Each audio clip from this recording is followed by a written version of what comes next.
and thank you again for tuning in to the St. Lucie County Public School Speakers Bureau. On behalf of the board, I welcome you, and we are grateful that you are able to be exposed to this program. For those of you that have not heard of the Speakers Bureau here, we are here to encourage, to inspire, to motivate, and to help through our life stories. Everybody has a story. And as we listen to these stories, you will find key places within these stories that will help you to understand the path that we all need to take in order to bring about a degree of success in our lives. So today we have Bishop William, Bill William? Yes, that's fine. Adderly. Bill. And he is the pastor of Greater Faith. Some of you may know of Greater Faith. Has been in the community for a very long time. My husband was raised in this church, as well as his siblings. There was 12 of them in all. And their parents brought them up in 13th Street Church of God, which is also called Greater Faith. I think the name changed somewhere where it used to be Greater Faith, and now it's known as 13th Street Church of God. And Bishop is the pastor, as I mentioned earlier, of that church. And he's going to tell us how long he's been pastor and also bishop, and give us his life story, because we all have challenges. None of us just happen to be in the positions we're in. It happened in a certain way that was part of our experience in life.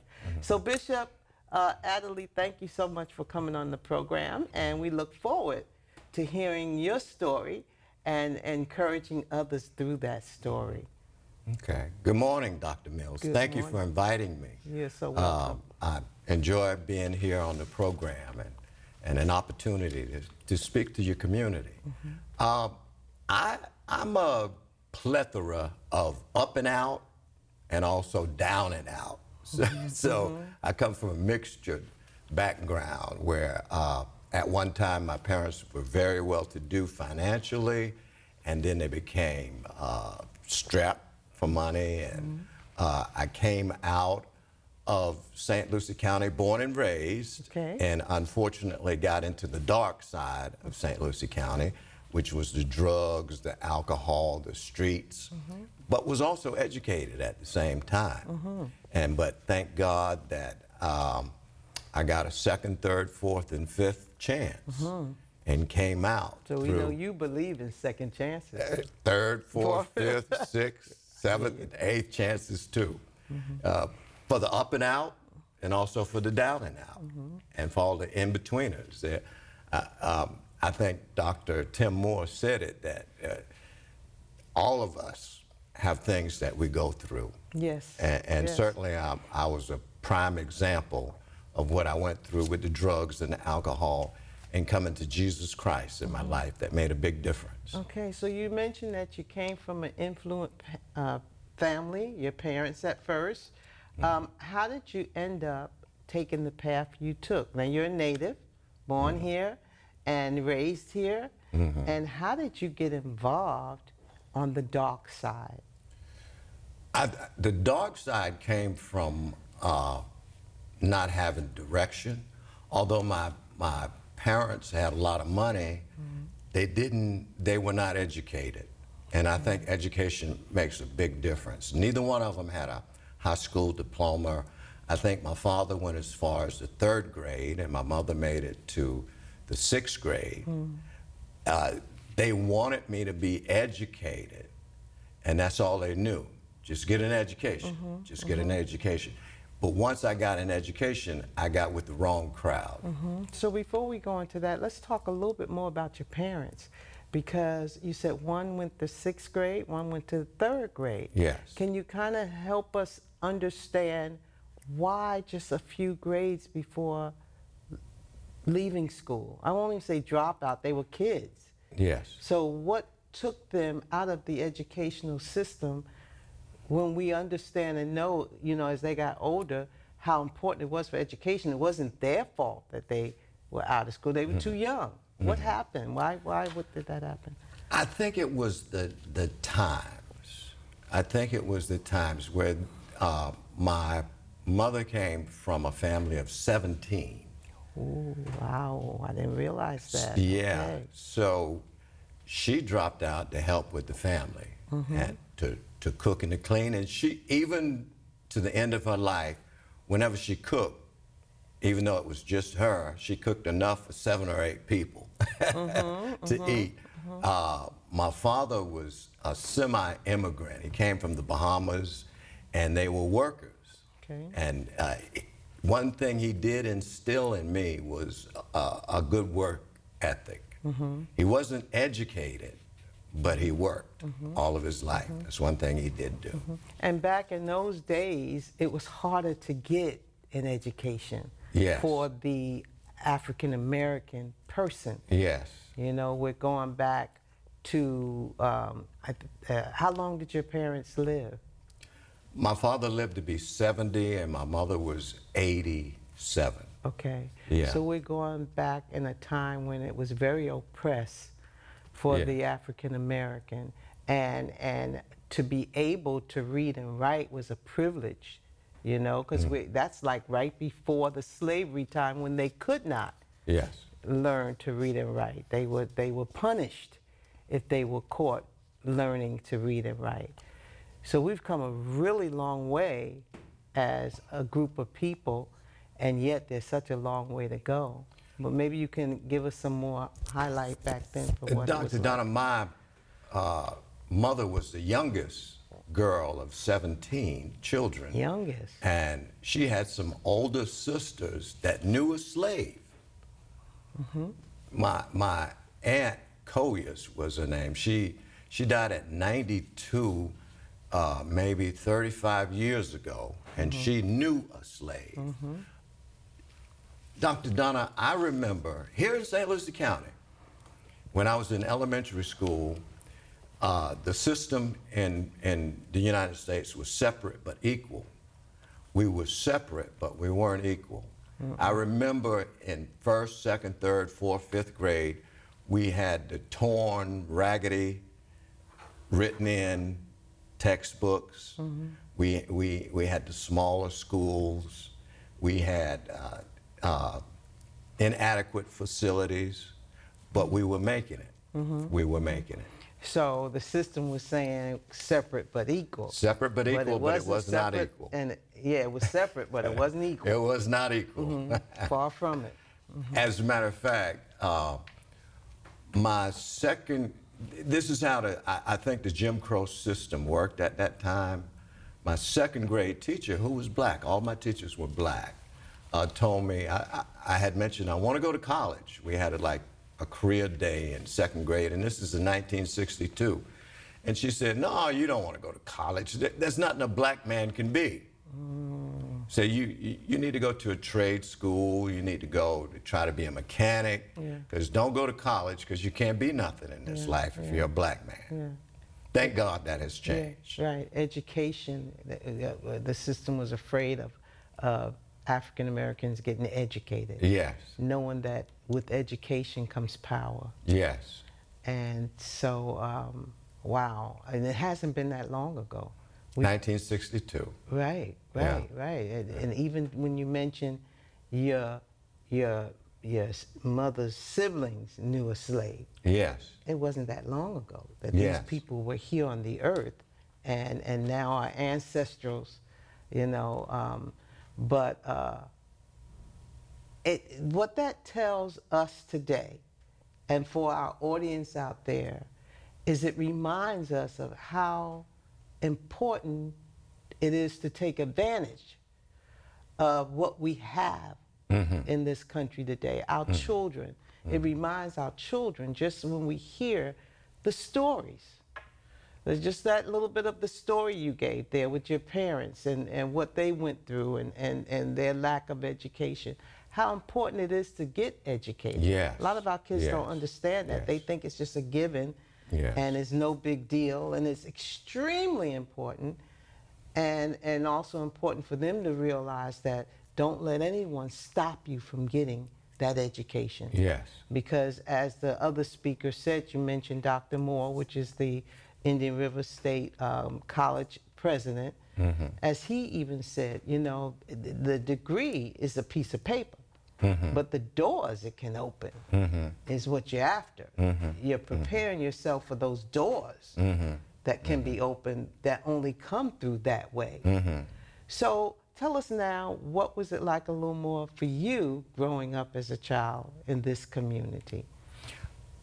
St. Lucie County was like Mayberry RFD. If you know anything about the Andy Griffin show, everybody knew everybody.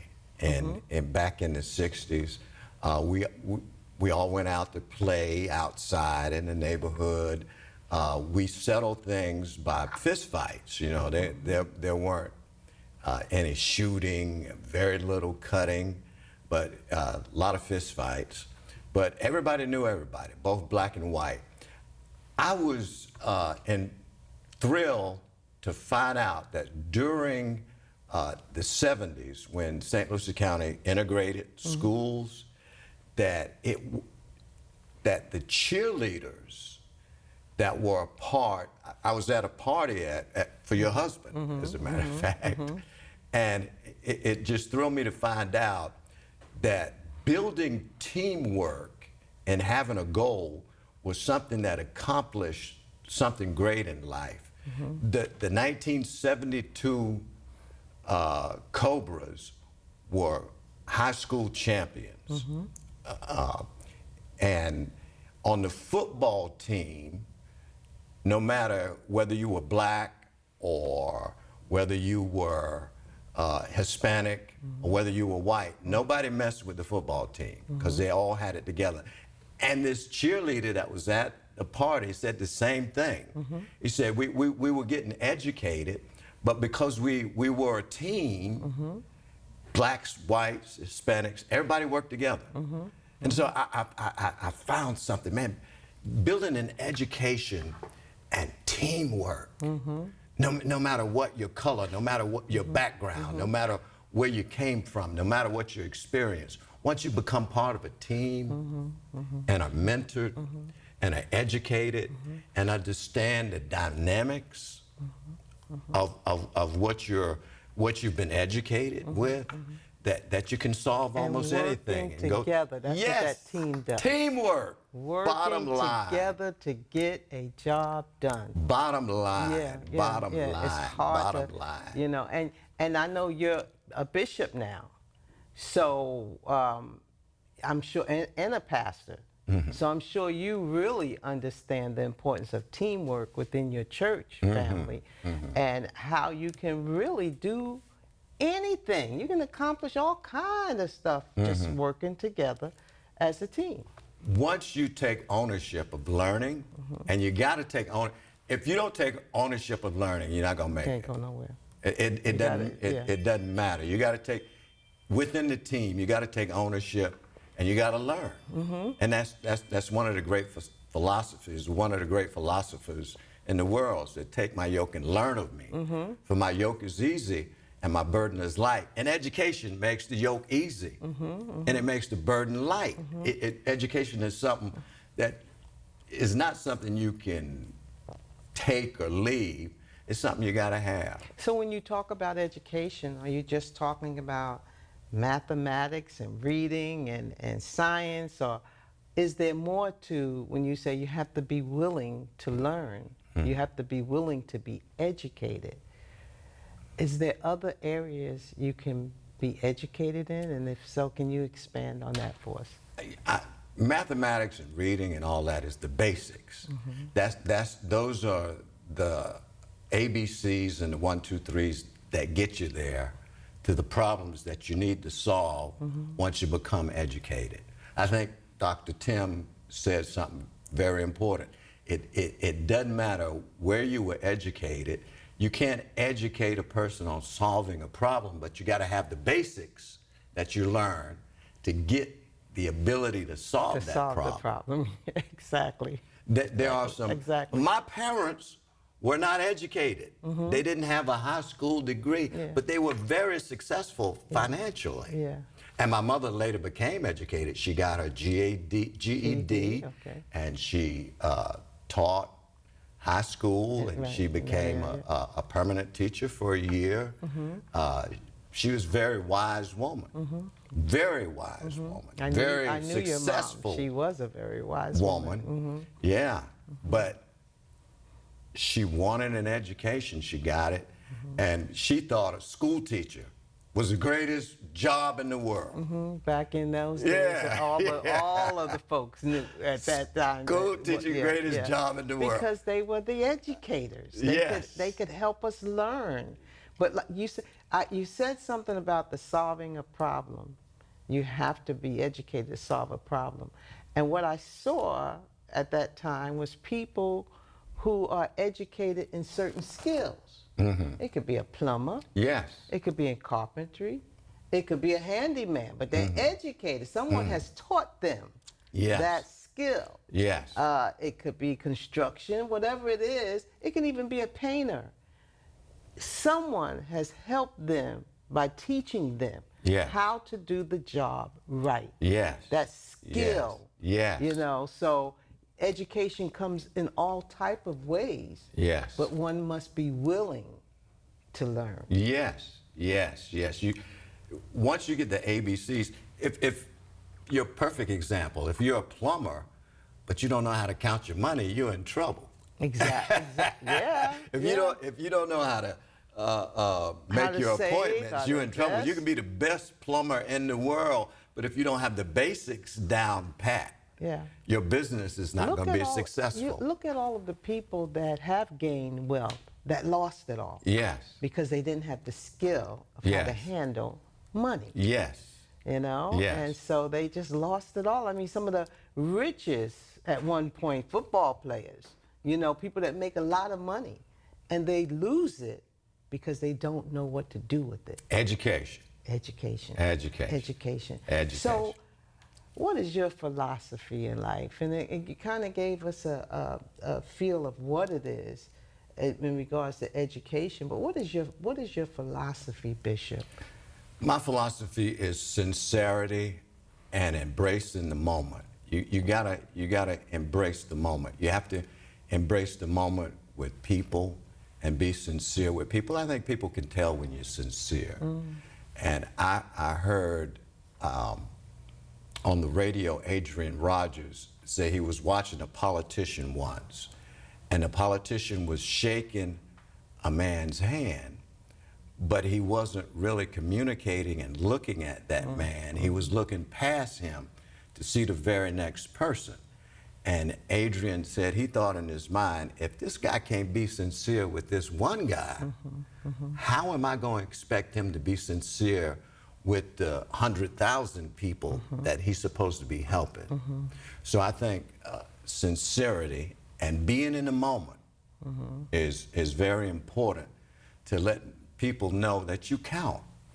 I don't care what you did in life. I don't care what you've been. I don't care who you did it with. I don't care what you have. You count. You count. You are important. We need you. We need you. And you make a difference in everything. We need you to do what God wants you to do in this life. And we all have something to do. And it starts with education. Yes, that's great philosophy. That's great philosophy, and taking that moment.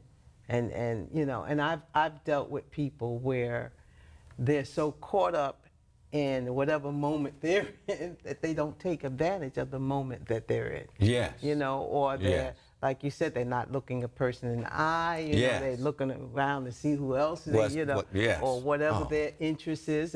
And a person can pick up on that and know that. That you're distracted. Yes. And it can end up hindering that individual because of people knowing that. You know. You are currently, right now, Bishop and Pastor. How long have you been doing that? And was that something you always wanted to do in life? And you kind of didn't get really deep into how you went into the dark world, but how did you come out of the dark world? How did you come to the place you are in today? Because a lot of our young people, I find that they want to think, well, if he came out of it, and look at his success he has today. I can go into those dark places and come out too. But talk to us a little bit about that. I said earlier that I was up and out. My parents had a lot of money, and I was in college, but with no direction. And unfortunately, I ran into people who were living the fast life in the streets, and I fought not having and being educated in the right direction to go in. I followed that street direction.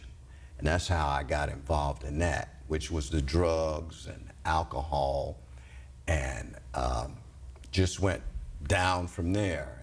And one day, almost 40 years ago, a elementary high school friend of mine, Dr. Kenny Mills, who I had ran the streets with when we were younger, I saw a big change in his life. And I didn't know what it was or how he got there, but it inspired me to say, hey, wow, there's such a great contented look on this guy's face, and he came out of this. If he can come out, I can too. And he pointed me in a direction, and I had no idea what he was saying. All I knew is that he had something that I wanted. He had come out. He had come out of the darkness. He had come out of the drugs. He had come out of the alcohol. I saw it in him. He pointed in some directions, and I followed. That was my success. So the importance of seeing people really living the life Yes. that they're talking about. Yes. That's what made a difference for you. Yes. Being able Yes. to see that there was a change in his life. Yes. And he wasn't being hypocritical, or wasn't just religious, or it was a real change that you saw happen in his life that made you want to follow that path. Yes, yes. That's how I came out. But when I was 4 or 5 years old, I had a little buddy right next door, and he was about 2 years older than me, and he always said, I want to be a preacher. I'm going to be a preacher when I grow up. And that kind of got in me too.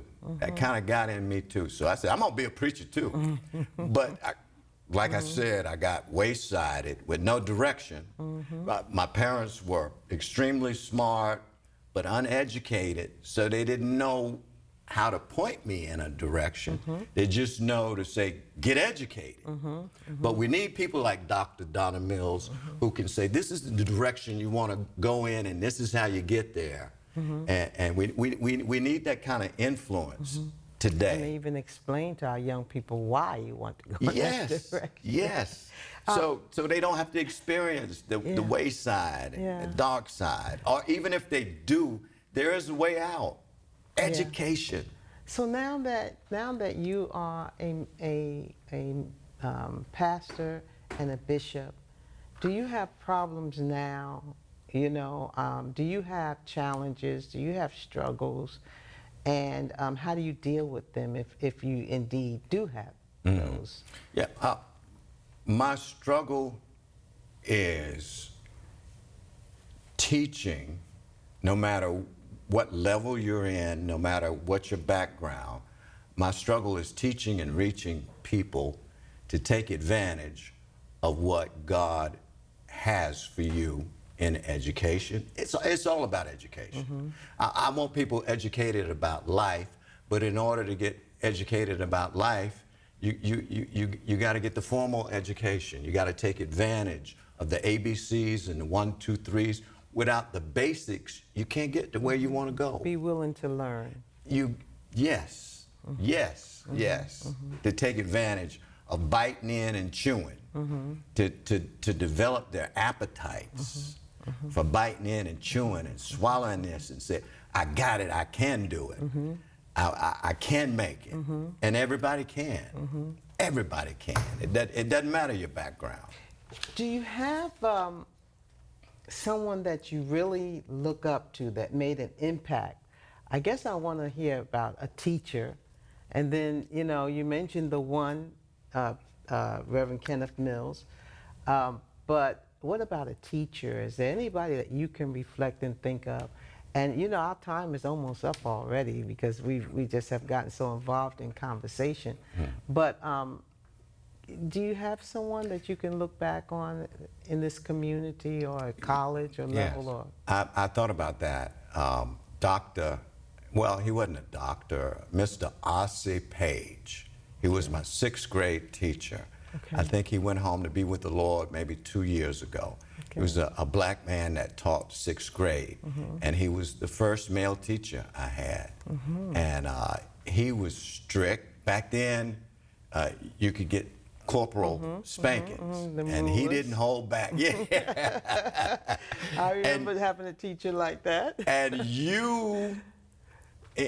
if you wanted to do something or be something, you had to have the grades to do something or be something. Like we used to have what you call May Day, where in the 6th grade you had a May Day king and a May Day queen. And by the way, I ran against the finalist was Kenny Mills and I.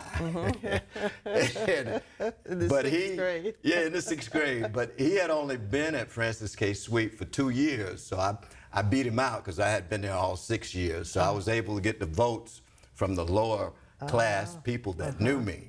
But if you had a D during that time, you couldn't run for May Day King with Mr. Ossie Page. So he wanted to make sure we as black men got educated and took advantage of it and did it right. So it's important to have people that are like you entering your life, and for you to be a male, to have those male role models. Yes.